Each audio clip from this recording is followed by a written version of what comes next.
வணக்கம், நான் chef Deena. Welcome back to chef Deena's kitchen. நம்ம சேனலுக்கு வந்து மஷ்ரூம் ரைஸ் எப்படி பண்ணுறது பார்க்க போகிறோம். இந்த மஷ்ரூம் ரைஸ் வந்து நீங்கள் வெரைட்டி ரைஸ்னு சொல்லலாம்.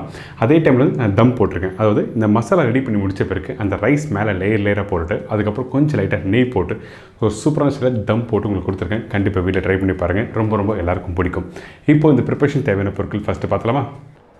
இந்த ப்ரிப்பரேஷன் தேவையான பொருட்கள்: basmati rice 1 cup, mushroom 200 gram, எண்ணெய் 3 டேபிள் ஸ்பூன், சோம்பு 1/4 டீஸ்பூன், கருவேப்பிலை தேவையான அளவு, பச்சை மிளகாய் 1, சின்ன வெங்காயம் 12லேருந்து 15 நம்பர், மீடியம் சைஸ் வெங்காயம் 1, இஞ்சி பூண்டு பேஸ்ட் 1 டேபிள் ஸ்பூன், தக்காளி 2, உப்பு தேவையான அளவு,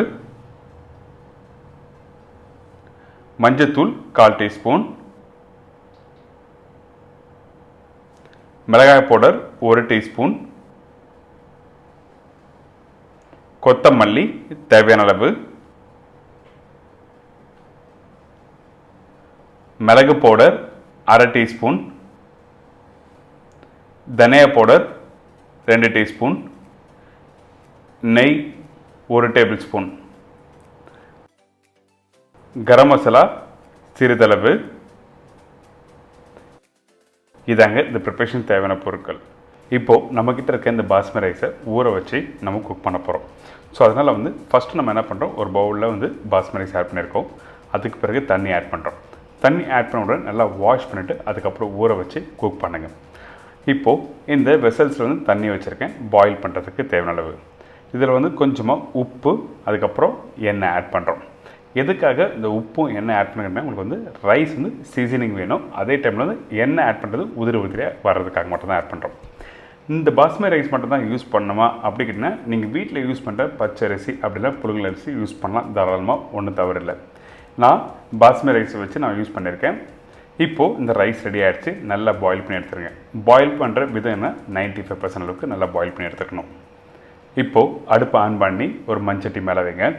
அதுக்கு பிறகு குக்கிங் தேவையான அளவுக்கு எண்ணெய் ஆட் பண்ணுறோம். அதாவது ஒரு 3 டேபிள் ஸ்பூன் அளவுக்கு எண்ணெய் ஆட் பண்ணிவிட்டு எண்ணெய் சூடான பிறகு நம்மக்கிட்ட இருக்க இந்த சோம்பு தாளிப்பை ஆட் பண்ணுறோம். மஷ்ரூம் எங்கே யூஸ் பண்ணுறோமோ அந்த இடத்துல ஒன்று பட்டை லவங்க ஏலக்காய், அப்படி இல்லைன்னா சோம்பு தாளிப்பு போட்டு நீங்கள் ப்ரிப்பரேஷன் ஸ்டார்ட் பண்ணணும். இதுக்கு பிறகு பச்சை மிளகாய் போட்டிருக்கேன். இந்த பச்சை மிளகாய் போட்ட பிறகு கருவேப்பிலை. இந்த கருவேப்பிலை, இந்த பச்சை மிளகாய், சோம்பு எல்லாத்தையும் ஒன்றா தாளிப்பு போட்ட பிறகு அதோட ஃப்ளேவர் நல்லா சூப்பராக வரும். இதுக்கு பிறகு இந்த சின்ன வெங்காயம் ஆட் பண்ணியிருக்கோம். இந்த மீடியம் சைஸ் வெங்காயம் வந்து ஒரு சின்ன குவான்டிட்டி நம்ம ஆட் பண்ணியிருப்போம். அது எதுக்காக கேட்டிங்கன்னா, உங்களுக்கு வந்து அந்த மசாலா உங்களுக்கு கொஞ்சம் லைட்டாக திக்காக வரணும். அதனால தான் இந்த சின்ன வெங்காயம் பெரிய வெங்காயம் டுகெதராக போட்டு குக் பண்ணுறோம். சரிங்களா? இப்போது இந்த வெங்காயம் வந்து ரொம்ப நேரம் குக் பண்ண வேண்டாம். லைட்டாக ஒரு 40% அளவுக்கு வதங்கினா மட்டும் போதும். ஏன் கேட்டிங்கன்னா, நம்மளுக்கு வந்து தொக்கு மாதிரி வரணும். அதனால தான் 40% அளவுக்கு வதங்கணும்னு சொல்கிறேன். இதுக்கு பிறகு நம்ம அரைச்சி வச்சுருக்க இஞ்சி பூண்டு பேஸ்ட் ஆட் பண்ணுறோம். இந்த இஞ்சி பூண்டு பேஸ்ட் போட்ட பிறகு லைட்டாக வதக்குங்க. வதக்கி முடித்த பிறகு தக்காளி ஆட் பண்ணுறோம்.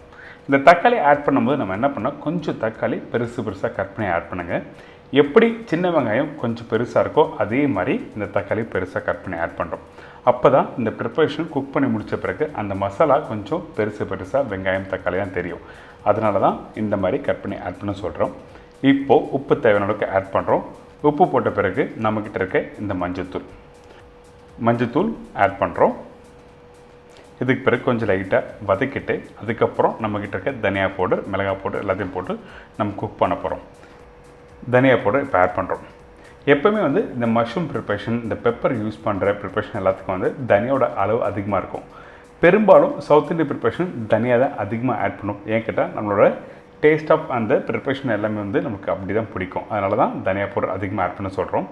தனியா ஆட் பண்ண பிறகு மிளகாத்தூள் ஆட் பண்ணியிருக்கோம். இதுக்கு பிறகு கொஞ்சமாக தண்ணி ஆட் பண்ணி இது தொக்கு மாதிரி குக் பண்ணணும். நீங்கள் கிரேவி ஆக்கக்கூடாது, ரொம்ப இம்பார்ட்டன்ட். இந்த ப்ரிப்பரேஷனுக்கு வந்து இந்த மசாலா நல்லா தொக்கு மாதிரி ரெடியாக இருக்கணும். அதுக்கு பிறகு தான் மஷ்ரூம் ஆட் பண்ண போகிறோம். சரிங்களா? இப்போ கொஞ்சம் லைட்டாக கொத்தமல்லி ஆட் பண்ணுறோம். இந்த கொத்தமல்லி ஆட் பண்ண பிறகு கொஞ்சம் லைட்டாக மிக்ஸ் பண்ணுங்கள். மிக்ஸ் பண்ணிவிட்டு ஒரு மண்சட்டி மூடி எடுத்து நீங்கள் க்ளோஸ் பண்ணுங்கள். க்ளோஸ் பண்ணிங்கன்னா கரெக்டாக ஒரு 2லேருந்து ஒரு 4 நிமிஷம் நல்லா குக் பண்ணுங்கள். குக் பண்ணி எடுத்திங்கன்னா உங்களுக்கு வந்து அந்த கிரேவி நல்லா திக் ஆகிடும். இந்த மாதிரி டெக்ஸ்சர் வந்த பிறகு தான் நம்மக்கிட்ட இருக்க இந்த மஷ்ரூம் ஆட் பண்ண போகிறோம். சரிங்களா? இப்போது இந்த மஷ்ரூம் வந்து கட் பண்ணி வச்சுருக்கேன். அதாவது தின் ஸ்லைஸாக கட் பண்ணி வச்சுருக்கோம்.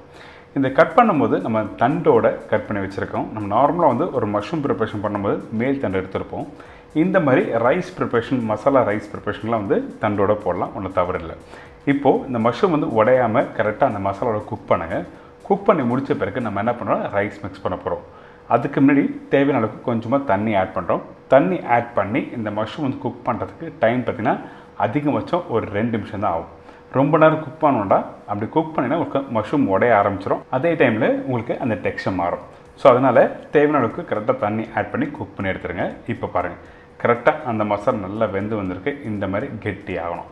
அதுக்கு பிறகு தான் வந்து நம்ம பாயில் பண்ணி வச்சுருக்க அந்த ரைஸை ஆட் பண்ண போகிறோம். சரிங்களா? ரொம்ப ரொம்ப இம்பார்ட்டன்ட். கொஞ்சம் லைட்டாக தண்ணியாக இருந்தால் கூட உங்களுக்கு கரெக்டாக வராது. இதுக்கு பிறகு நம்ம கொஞ்சோண்டு மிளகு பவுடர் ஆட் பண்ணுறோம். நான் 1/4 டீஸ்பூன் சொல்லியிருக்கேன். உங்களுக்கு கொஞ்சம் காரம் வேணும்னா நீங்கள் அந்த டைமில் 1/2 டீஸ்பூன் ஆட் பண்ணிக்கலாம். இந்த மிளகு பவுடர் போட்ட பிறகு ரொம்ப நேரம் குக் பண்ணோன்னா ஜஸ்ட் லைட்டாக மிக்ஸ் பண்ணிவிட்டு நம்ம பாயில் பண்ணி வச்சுருக்க அந்த பாஸ்மதி ரைஸை ஆட் பண்ணுறோம். நீங்கள் பாயில் பண்ணும்போது நீங்கள் கொத்தமல்லி, புதினா இந்த பிரியாணி ஸ்டைலில் நீங்கள் ஆட் பண்ண நினச்சிங்கன்னா அந்த டைமில் கண்டிப்பாக கொத்தமல்லி, புதினா ஆட் பண்ணலாம், ஒன்றும் தவறில்லை. இதுக்கு பிறகு அந்த ரைஸை கரெக்டாக ஈவன் ஆக்கணும். அந்த ரைஸ் ஈவனாக ஆக்கி முடித்த பிறகு நம்ம என்ன பண்ணுறோம், நம்மக்கிட்ட இருக்க கரண்டியை ஜஸ்ட் லைட்டாக திருப்பிட்டு அந்த மசாலாவும் அந்த ரைஸும் வந்து ஒன்றும் பாதியாக வந்து ஜஸ்ட் லைட்டாக மிக்ஸ் பண்ணுங்கள். மிக்ஸ் பண்ணி முடித்த பிறகு தான் நம்ம வந்து அடுத்த ஸ்டேஜ் போக போகிறோம். அதாவது நம்மக்கிட்ட இருக்க இந்த கொத்தமல்லி, கொஞ்சம் கரம் மசாலா, நெய்லாம் ஆட் பண்ண போகிறோம். சரிங்களா? இந்த மாதிரி தான் வந்திருக்கும். அதாவது ஒயிட் ரைஸும் அந்த மசாலா மிக்ஸ் பண்ண மாதிரி இருக்கும். இப்போ கொஞ்சோண்டு நெய் ஆட் பண்ணுங்கள். தம் போகிறதுக்கு முன்னாடி நெய் போட்டால் உங்களுக்கு அந்த ஃப்ளேவர் நல்லா எடுத்து கொடுக்கும். அது மட்டும் இல்லை, கொஞ்சம் அந்த கரம் மசாலா அந்த வாசனை நல்லா வரும். அதனால தான் வந்து ஃபஸ்ட்டு நெய் ஆட் பண்ணுறோம். இதுக்கு பிறகு கொஞ்சம் லைட்டாக கொத்தமல்லி, கரம் மசாலா பவுடர். இந்த கரம் மசாலா பவுடர் எப்படி பண்ணுறது உங்களுக்கு எல்லாருக்குமே தெரியும். நம்ம சேனலில் போட்டிருக்கோம். அதோட லிங்க்கும் நான் கீழே கொடுத்துருக்கேன், நீங்கள் பாருங்கள். இப்போது இந்த மூடி போட்டுருக்கேன். கரெக்டாக ஒரு 5 நிமிஷம் நீங்கள் தம் போட்டு எடுத்திங்கன்னா இந்த மஷ்ரூம் ரைஸ் ரெடி. இது ஒரு அருமையான ஸ்டைலில் இன்றைக்கி ஒரு ஸ்பைஸியான ஸ்டைலில் கொடுத்துருக்கேன். கண்டிப்பாக ட்ரை பண்ணி பாருங்கள். இப்போ பாருங்கள், அந்த ரைஸ் நல்லா உதிரியாக ஒரு சூப்பராக வந்திருக்கா. இந்த மாதிரி தான் வரும். இந்த ப்ரிப்பரேஷன் நீங்கள் வீட்டில் சாப்பிடும்போது நீங்கள் வெங்காய பச்சடி, அப்படிலாம் வெறும் தயிர், அப்படிலாம் நீங்கள் நல்ல சூப்பரான ஒரு சால்னா வச்சு சாப்பிட்டீங்கன்னா அந்த அளவுக்கு அருமையாக இருக்குங்க.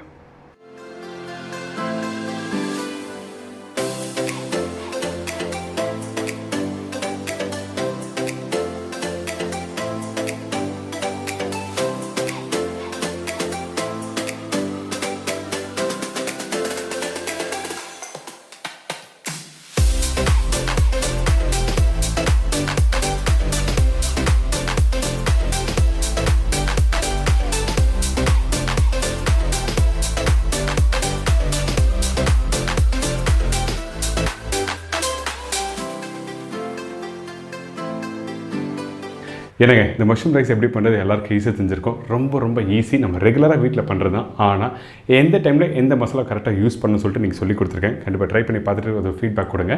இதே மாதிரி நாளைக்கு இன்னொரு சூப்பரான டிஷ்ஷஸ் வந்துங்க. நன்றி, வணக்கம், see you, bye, take care.